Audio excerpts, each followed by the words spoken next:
before the final horn of a state championship game and 2 minutes after.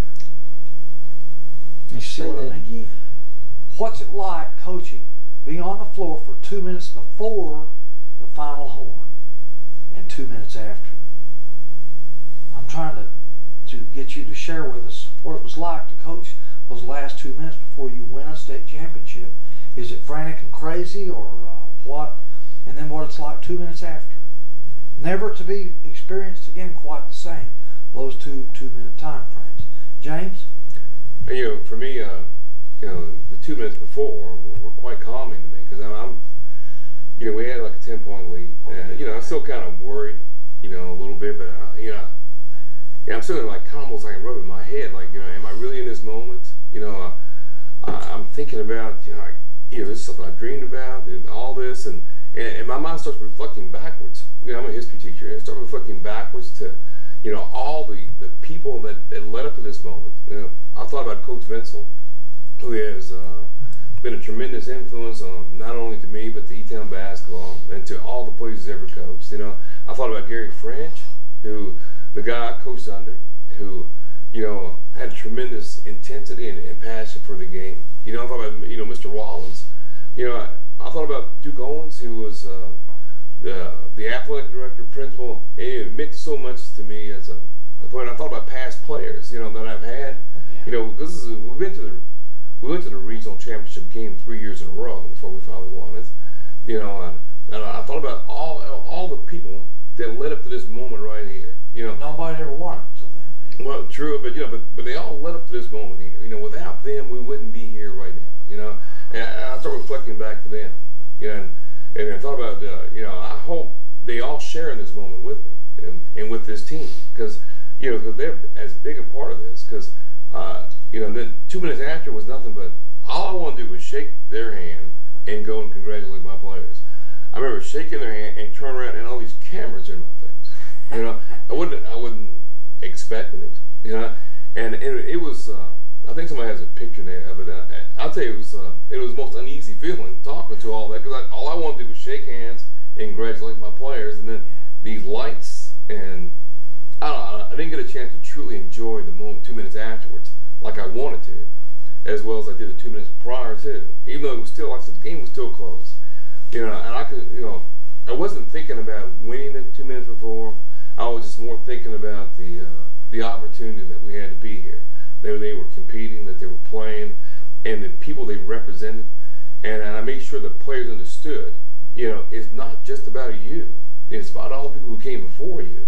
And, and I talk about E-Town history with them all the time. I love going, we just got my team this year just got back from the University of Cincinnati. I made them all my players. I took 28 players, freshmen to seniors, go out there and look at Oscar Robinson's stats. It's the most amazing thing I've ever seen in my life. Double for a career. Yeah, I mean, and I had them to understand, as some of you are fortunate to get a double-double. This man averaged a triple-double for 3 years. Yeah, it is amazing. And I want them to be able to have, an impact. Each one of them. I'm not telling all that. Each one of you are going to have an impact on this community.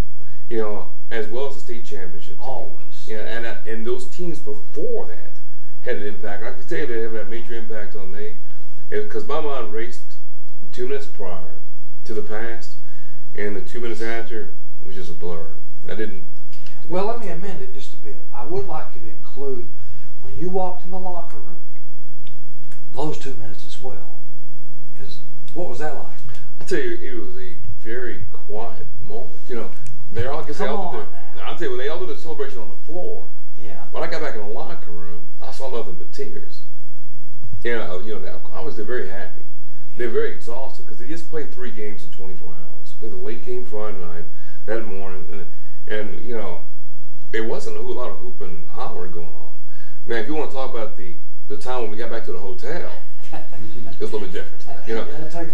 This moment about them being in bed at 8 o'clock and staying in a room, I thought they thought it was free time on Lexington, because I had to go round them up. Well, you wanted to keep them out of jail. Oh yeah, so yeah, it was a unique experience, and I've loved every minute of it.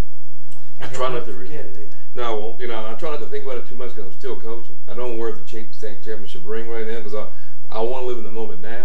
But once I get done with it, I'm going to relive all those things all the time. Thank you. Coach? I really can't give you 2 minutes before the game's over or 2 minutes after the game's over, because there's so many things transpired before that finals of the state tournament that were monumental. That we played the best game for any team that I've ever coached, and the best game that I ever hoped to see a team play that night. We played against Covenant Holy Cross, who had a tremendous ball club. They were 37-3. They won 37 ball games. They won 5 tournaments during the course of the season, counting the district and regional tournament. And they had a fabulous team. They had the kind of team that the starting 5 were equally as good. You couldn't pick out 1 or 2 guys that you felt like you was going to have to stop, like quite often you do with ball teams. You knew you had to stop them all. You couldn't, or slow them all down, because there wasn't anyone that you needed to key on. Prior to this particular game in the finals of the state tournament, we played a man-to-man defense and pressed. I knew that I felt like after watching them throughout the tournament that there's no way that we could beat them playing the man-to-man defense, because they were too good individually. They had such balance on their ball club. So we went to a 1-3-1 zone defense. Thacker's team? Tom Thacker? No. They had Hickey and Meyer and Rump. Yeah, Hickey. And they had 4 players that played Division I ball. They were a tremendous ball club. Like I say, they had already won 37 ball games in 5 tournaments. Okay. So we against them, just to sum it up real quickly, we hit 60% from the field. We hit 90% from the free throw line. They played every kind of defense you could think of, and we had practiced against all of them during the course of the year. They played the 1-3-1 zone, the 1-2-2-1 zone. They played the 2-1-2 zone. They played the man-to-man. They put on the full court trap. They put on the 3/4 court trap. They put on the half court trap. Yeah. They played every kind of defense you can think of, and had a tremendous season. And we only made 5 turnovers in the whole ball game. That within itself was phenomenal. I felt like for my ball club to keep their poise and composure and to be fundamentally sound and play against a team that was that good and play that many different defenses, trying to get to us, trying to find something that was going to Did you call slow a us timeout down. in the last down the stretch? No, we scored at that point. At that time, it was the record for the most points that's ever scored in the finals of the state tournament. We beat them 95-73.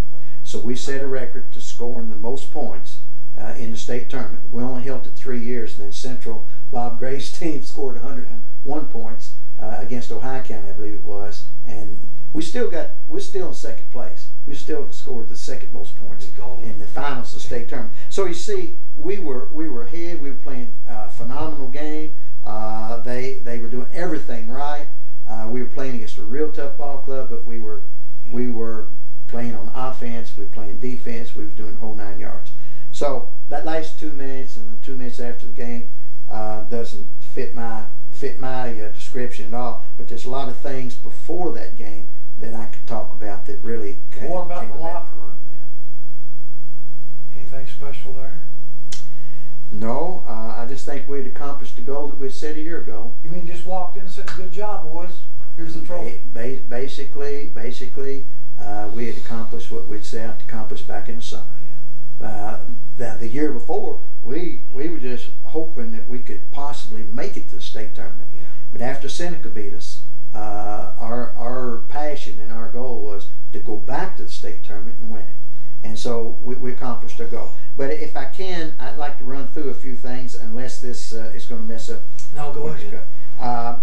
Really and truly, it started back about 5 games towards the end of the season. We played Beaver Dam at Beaver Dam, and we won that game 92-88. I mean, it was a barn burner. And Jim Reed, who had a phenomenal coaching career at Georgetown College, was on that team, and he scored 22 points against us that night. As it turns out, we're going to play Beaver Dam in the first game of the regional tournament.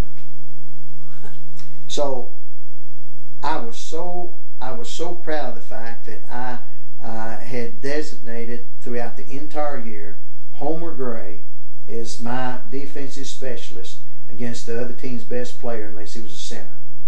And it comes back to when I was playing basketball for Sonora High School, my biggest contribution was playing defense, and I was a guard. Well, Homer really developed tremendous pride in playing defense, and he really, really wanted to guard the best player on the other team. That's the kind of motivation that he and I had established as playing coach. So he had not guarded Reed in the game that we won 92-88 at Beaver Dam, but I put him on Reed in the first game of the regional tournament. Reed scored 2 points. Okay, he scored 2 points. Homer got 19. The next game against Greenville, Jarnigan was a really good guard for Greenville. I put Homer on Jarnigan, and Jarnigan got 3 points. The next game against Central City had 2 players that were tremendous ball players. And in the Central City game, I knew before the season ever started, they were the main team that we was going to have to be able to beat if we was going to get back to state tournament. And that was our great desire, is to get back to state tournament win. So Ralph Mays, who had a great career at Vanderbilt, and David James, I believe David was his first name. I knew James was a tremendous ball player. I kept up with him all year long. We scouted him 20 times during the course of the year, and I said if we'd scouted him only 19 times, we'd gotten beat, because they led us throughout the entire ball game. Central City had a tremendous ball team. I'm not positive about this statement. I know we both were in the top 10 in the state throughout the year, and I think by tournament time, I think Central City and Breckinridge County was in the top 5 in the Lincoln House ratings. I think we were in the top 5 in the state. So, needless to say, we both had really good ball clubs, and I knew just about everything about them that you could know as a coach, having scouted them 20 times. They led us throughout the entire ball game. At the about 3.5 minutes to go, we were behind, as we'd been all the game, and Butch Beard's passion that had been developed the year before when he couldn't play against Seneca but 5 minutes took over, and Butch just took over the game. Yeah. We had put on our press about 2 or 3 different times during the game, and it hadn't phased them. They just handled our press without any problem. So we put the press on one more time as a last-ditch effort. Butch on the 1-2-1-1 was playing the 1 position at the midcourt line, and he stole the ball. I know he stole the ball 3 times, might have been 4, but he scored 9 points in that last 3 or 4 minutes of the game. He stole the ball either 3 or 4 times, and he took the game over, and we won by a phenomenal score of 1 point. We beat Central City in that particular ball game 55-54, and Homer, now Butch took the game over, but I got to go back to Homer, okay? Homer was guarding James, and James, I think, was averaging around 22 to 25 points a game. I'm pretty sure he was from 22 to 25 points, and it was publicized throughout the year of what a phenomenal guard he was, and along with Ralph Mays being a tremendous ball player. Homer helped James to 4 points for that game. Butch took the game over in the latter part of the game, but it wouldn't have been any ball game had Homer not been able to hold James to 4 points. Now here we played in 3 games in regional tournament. He holds Reed to 2 points, he holds Jarrington 3 points, he holds James to 4 points. We go to the state tournament, and Martin is the first game that we play. Hall, who was our best ball player, who got a scholarship offer from the University of Kentucky, was a tremendous athlete, and Homer held him to 7 points the first half. At the first quarter, we were tied. In the second quarter, we outscored them 20 points. We had a 20-point lead at halftime. And then Hall wound up getting 20 points. But the key was Homer's defense on him in the first and second quarter of the ball game. The next game is Shelby County. We played Shelby County in the Christmas tournament, and they beat us. That was when they had Mike Casey. obvious to say, I don't have to say how great a ball player he was at University of Kentucky. They also had Bill Busey, who was a tremendous athlete and tremendous ball player. Great ball club. That was a good team. A very good team. They beat us in the Christmas tournament can't think of the county now. It doesn't. Go on. Anyway, we played them in the semifinals of the state tournament, and Bill Busey was a tremendous guard. Homer helped Bill Busey to 6 points. Homer scored 4. The next game is against Hazard. Now Hazard had, I think they were probably the number 1 or number 2 team in the state that year. They were a tremendous ball club. They had Chester Rose and Jim Rose and Freddie Hogg and the whole 9 yards. Make a long story short, Jim Rose had been starting for Hazard since he's in the 8th grade. He had already made All-State 3 years. And Homer helped Jim Rose to 9 points. And we won the ball game. In the last 3 minutes of the ball game, we beat Hazard 72-68 without Butch Beard. Then we go to Covington Holy Cross, and by that time we had beat Hazard when Butch fouled out and was 7 points behind. So our team felt like that we got second life. You know, we were dead in the water with Butch fouling out and being 7 points down, but we came back and won. That's when Larry turned the radio off. That's when Larry turned the radio off, and then we outscored them 20-29, I think it was, in the last 3 minutes of the ball game. Jay Harrington had a tremendous 3 minutes. He wound up having a great game against Hazard. He got 21 points, Butch had 22, and so the finals was we got in second life, and we went out and played the best game we'd ever played in our life, and could probably never play that well again. So that builds up to the last 2 minutes of the game, and 2 minutes after, it was, Well, if you were ahead by that many points with a few seconds, with 2 minutes to go, I would think there'd be a lot of reflection and all the hard work and all the things that got you there. Oh, obviously, I can't think of all the particulars. Well, James did a fantastic job of being able to relate to all the things that came to his mind. It wasn't like that with me in that you we didn't had stand there and look around the arena or anything like that. Still coaching, wasn't you? It was just, I guess I was kind of numb. Okay. I guess I was kind of numb to it all. But as far as having any particular thoughts, I really didn't. We had worked hard. I felt like our ball club was fundamentally sound. We had worked on fundamentals an hour and a half every single day that we first before we did anything else in practice. So, but to give you any profound thoughts and memories and so forth, I really don't have them, except for the game itself. I was numb, and I was also in awe how our team could hit 60% from the field, 90% from free throw line, go against all those different defenses, and only make 5 turnovers. We played. Save your best for last. So having said that, Larry, just before and just after you, Yeah. yours were all really gut-wrenching games until this one. Until the final. We were down 10 at the half, but we had a really good third quarter.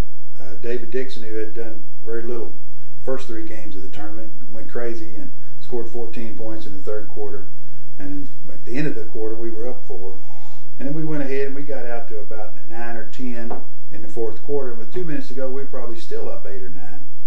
And I remember saying to my assistant coach, I think we're going to win this thing. And he said, well, let's wait a minute, because we had a tendency to give it back. And sure enough, a kid from Mason County made a couple buckets on it, cut it back to 5.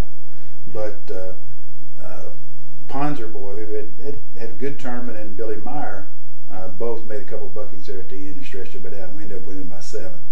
And it's a little bit like James said, 2 minutes after the game, right when the game ends, you get rushed right now with reporters and TV. And while my kids are carrying the trophy around the gym to the applause of the fans, because we really, both teams that night, Mason County and Simon County, had become the tournament favorites, because Mason had knocked off Bryan Station, who was probably the tournament favorite at the time, or the favorite to win the tournament, and we had knocked off Louisville Moore, which was the second choice probably. That was Manual Force. With Manual Force team on Saturday morning. So both of us had kind of become the favorites. The place was packed. It was the largest crowd to ever see a high school game anywhere until Damon Bailey. They opened up the Hoosier Dome up there for him to play a few years later. But there were 22,000 or whatever in the place, 23,000, and I would have liked to enjoyed that with my kids. I'll be honest with you, a lot more than I did. And you get so many questions and so many TV, and and I don't remember what I said. I've got some people played some things back, but before it was over, I remember a lot. You know, when I started coaching, I wanted to get into the state tournament like everybody else, I think. And then after we played a couple games, I remember going Saturday morning thinking, we're going to get a trophy out of this thing. You know, we're going to get. We can't come out worse than fourth because we're playing in the Final Four.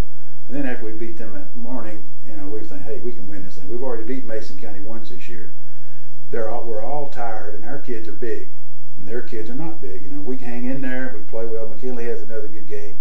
You know, we're going to be. So at 2 minutes to go, the coaches are kind of looking at each other, thinking, we're going to win this thing. You know, hey, most people had not heard of Simon Kenton. They had very little record of any basketball prominence in their past.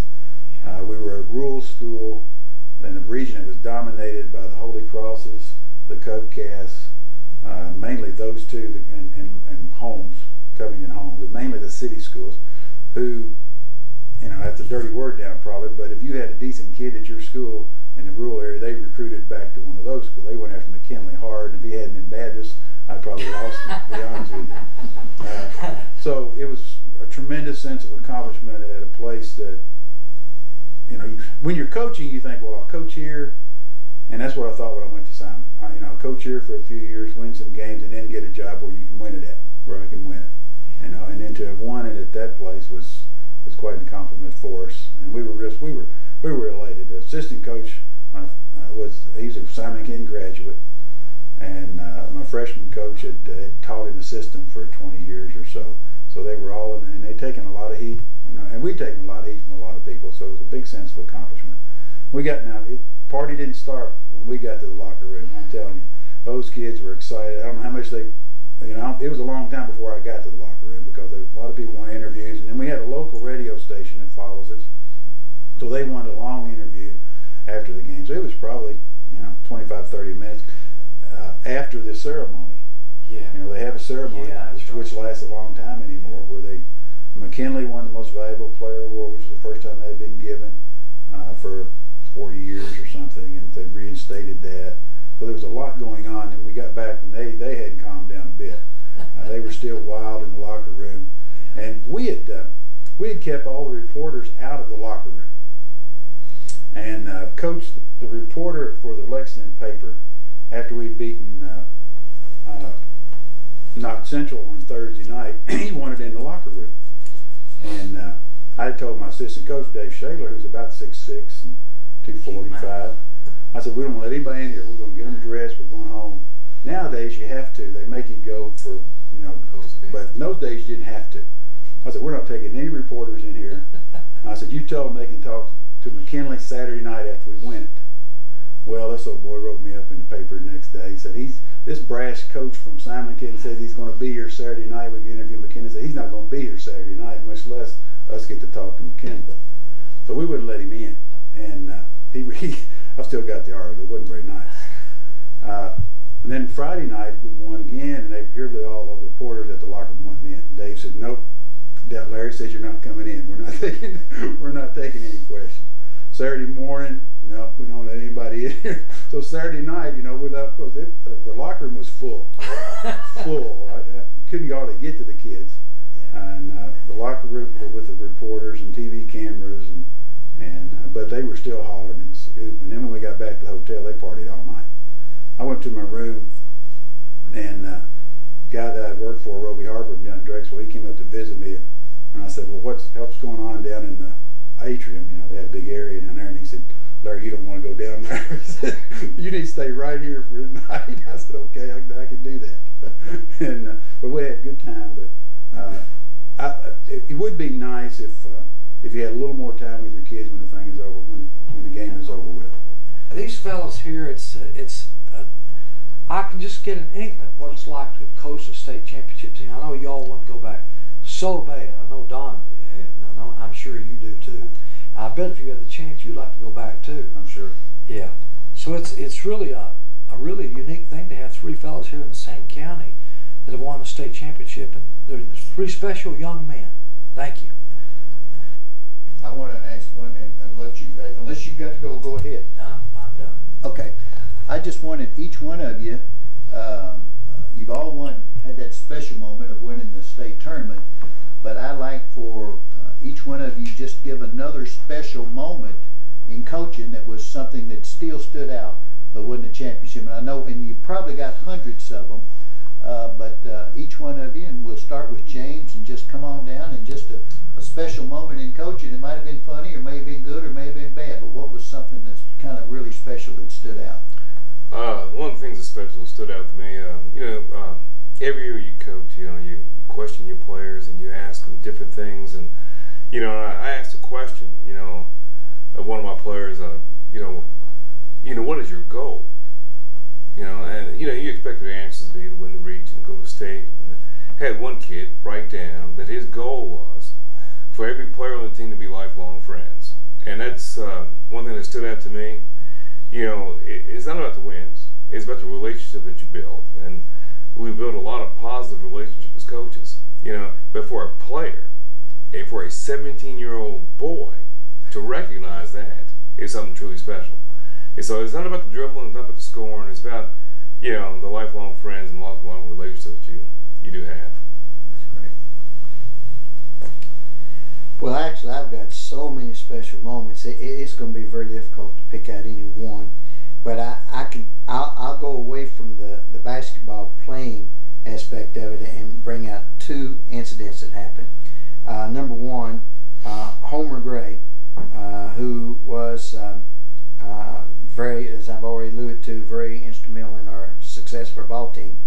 I had a rule that the bus would leave on time, and we were ready to go to the district tournament. And when it got a quarter after, Homer wasn't there.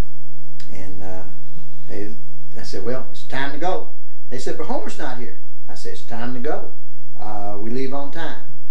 And so, make a long story short, Homer got to the game with one of the basketball fans. And I said, Homer, what in the world's happened to you? I said, you had never been late like this before. He said, Coach, I wasn't late, so I was on time. I said, no, we left at a quarter after. He said, yeah, I was on time. That's what I told you. A quarter after? He said, I was there 20 after. He thought a quarter after was 25 after. 25 quarter. He thought a quarter after was 25 after. And when I realized he was just as dead serious as he could be, then he went in the starting lineup. He got to start after. He thought he was there on time 5 minutes early, in fact, before the bus was late. The other incident was with Jay Harrington. As I said, Jay didn't make the starting lineup until it was late in February. But we were playing in the Trinity Invitational Tournament. I'm not sure if it was against Lexington Dunbar or not. S.T. Roach was a tremendous coach. But in one of those games, Jay was on the bench, and he just known a bit to get in the game. And I looked down and I said, Jay, come in, you're going in the game. Well, he came running up, and we had warm-up uniforms, the warm-up pants and the tops and so forth. He came running up, and he pulls his warm-up pants down, and his trunks comes down with him, all the way down to his knees. There he is standing in his jock. There he is standing in his jock with his warm-up pants and his trunks down to his knees. Then faces me, grabs his trunks, pulls them back up, gets those warm-ups up, and he's ready to go. I don't even think he realized that I don't even think he realized what had happened at the moment. That stands out in my mind. But I have lots of special memories. Larry? Well, I think Troy McKinley was a junior, and we were going over to Highlands High School to play, and got on the bus. It was only about a 25-minute trip or so. 10 minutes or so into the trip, he comes up to the front of the bus and taps me on the shoulder and said, Coach, I forgot my shoes. I said, what? He said, I forgot my basketball shoes. I said, well, what do you, back in those days, kids wore tennis shoes most of the time. I said, what do you got? What are you wearing? Looked down, he had gold suede shoes, mall walking shoes, really is what they were. And I said, all right. I said, you can wear them, I guess. So he turned around, I told the assistant coach, I said, boy, he come ready to play. That kid, he's really ready to play tonight. You come to a game, don't even bring your shoes. Well, he ended up getting 30 points and made a last-second shot to win the ball game. It is gold suede. So you never know. And gold suede shoes. But probably the most unusual one, if I could tell another one here, is we were playing the district tournament at North Hardin High School when I was at Meade County. It was when I was after Simon Kenton. And had a kid named Scott Parker went in for a layup, and DeMond Thomas, who coaches baseball at Central Hardin now, came in behind trying to block it and kicked him in the head and rammed his head down into the floor. And when he raised up, these front two teeth were sticking in the floor. They were still embedded in the floor. He comes down to me, and he said, he's holding it up, and there's two holes you can stick your fingers in, it looked like, right up there. He comes up and he said, Coach, I'm okay, I can play. I said, well, I'm about to faint myself, I don't think so, Scott. And these kids are going, they're about to pass out on the side, and blood is flowing everywhere. He said, no, Coach, I can play. So his dad comes down there. It just happened that the dentist there at Radcliffe, daughter was our cheerleading coach. And he was at the game. And he came over and he said, get those teeth, I'll put them back in for him. So this is in the first half. He takes him over to his office, inserts those teeth, and wired them or whatever he did. And I put in another kid, and we were still playing pretty good. E-Town was a favorite, but we played pretty good with him. He came back to the game to begin the fourth quarter, came up to me and said, Coach, I can play. Put him in. He scored 12 points in the last quarter. We ended up beating E-Town in the district tournament. I've always told that that's the toughest kid that I ever coached. But probably if I had to think of a memory that sticks with me in all the coaching, it was coaching my son. My son played with me, Bart, he graduated in '96, and he was a good basketball player. He was first team All-State in Kentucky and played at Marquette. And just being around him and watching him develop is the best basketball memories that I have.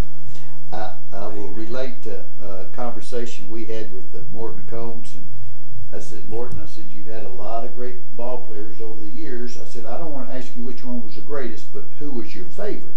And he kind of looked at me and said, well, my son played for me. He said he was a pretty fair ball player. Yeah. So, and his son, of course, had been All-State, went to Virginia Tech, made All-American there, and then played 7 years in the NBA with the Utah Jazz. So I thought that was pretty good. Donnie, go ahead, but I got one last question. All of you have seen a lot of great teams. You've coached against a lot of great teams.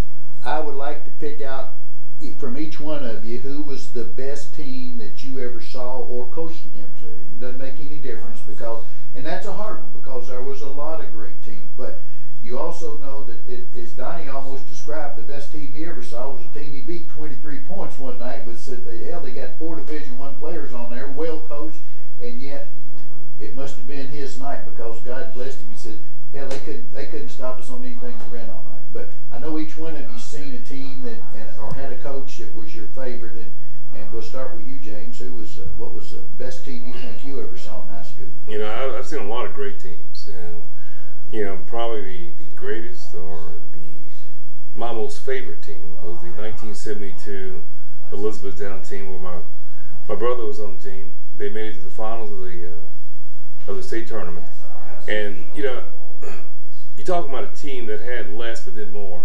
They wasn't very big. They were led by Chuck Rollins. That team right there ignited a flame in me to want to play, to want to want to coach, and to want to go on further because of what they could do. And not only did they ignite a flame in me, but they ignited a flame in the entire community. We had a 30-year reunion for them in 2002, and I tell you that I was just in awe about those guys then, as I was back in 1972, because they were, they're tremendous people. Last night at the radio show, those guys were leading the people like Vic Sanderson and Don Compton. All those guys, when I was younger, I played with them out here, just shooting ball outside. I didn't know who they were.